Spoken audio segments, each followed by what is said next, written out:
రాష్ట్రాన్ని అభివృద్ధి చేయడమే కాకుండా ఇచ్చిన హామీలను నెరవేరుస్తాం. ప్రభుత్వ whip MLC Kancharla Srikanth, RTC vice chairman Munirathnam Kuppam Telugu Desam party కార్యాలయంలో ఏర్పాటు చేసిన మీడియా సమావేశంలో వారు మాట్లాడారు.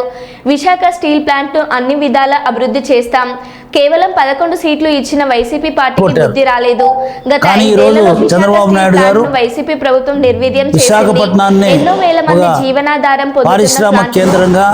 ఒక ఆర్థిక కేంద్రం అంటే ఫైనాన్షియల్ క్యాపిటల్ అంటాం. మన భారతదేశానికి ఏదైతే బాంబే ఫైనాన్షియల్ క్యాపిటల్ గా ఉందో ఆంధ్రప్రదేశ్ రాష్ట్రానికి విశాఖపట్నం ఒక ఫైనాన్షియల్ క్యాపిటల్, ఒక టూరిజం క్యాపిటల్, ఒక ఇండస్ట్రియల్ క్యాపిటల్,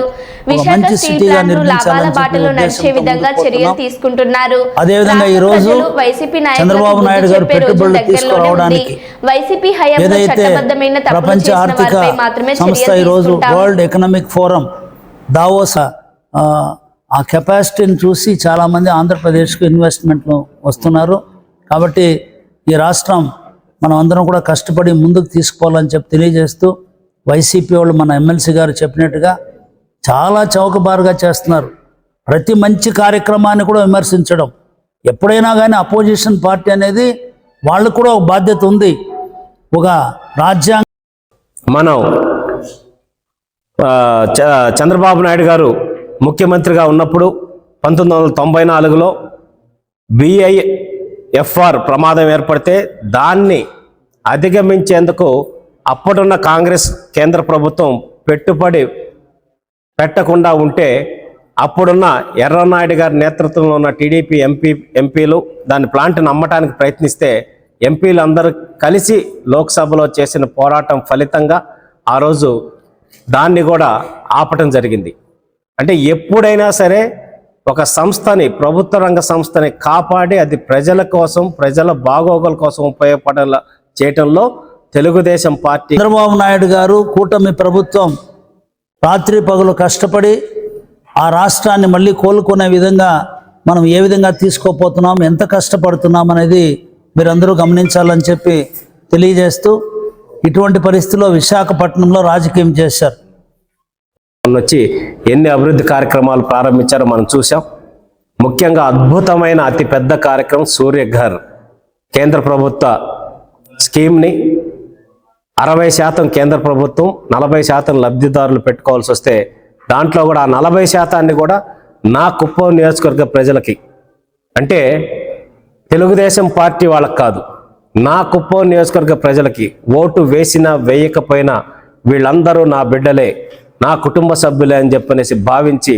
ప్రతి ఒక్కరికి ఆయనకి ఓటు వేయని కుటుంబాలకు కూడా ఈరోజు ఆ 40% ప్రభుత్వం తరఫున కట్టి సూర్యఘర్ని ఇంప్లిమెంట్ చేసే విధంగా పైలట్ ప్రాజెక్ట్ ఇక్కడ స్టార్ట్ చేస్తున్నారు. 55,000 పైచిలకు ఇళ్లకి ఉచితంగా విద్యుత్ని రూఫ్ టాప్లో ఈ మీడియా మిత్రుల సమావేశం ఏర్పాటు చేయడానికి ముఖ్య కారణం వైజాగ్ స్టీల్ ప్లాంట్ అంశాన్ని తెలుగుదేశం పార్టీ అలాగే జనసేన, బీజేపీ ఈ ఎన్డీఏ కూటమి ఏ విధంగా ముందుకు తీసుకెళ్తుంది అనే అంశం మీద మాట్లాడటం, అలాగే అనవసరమైన అసత్యాలు ప్రచారం చేస్తూ ఇంకా కూడా 11 సీట్లు ఇచ్చినా కూడా ఇంకా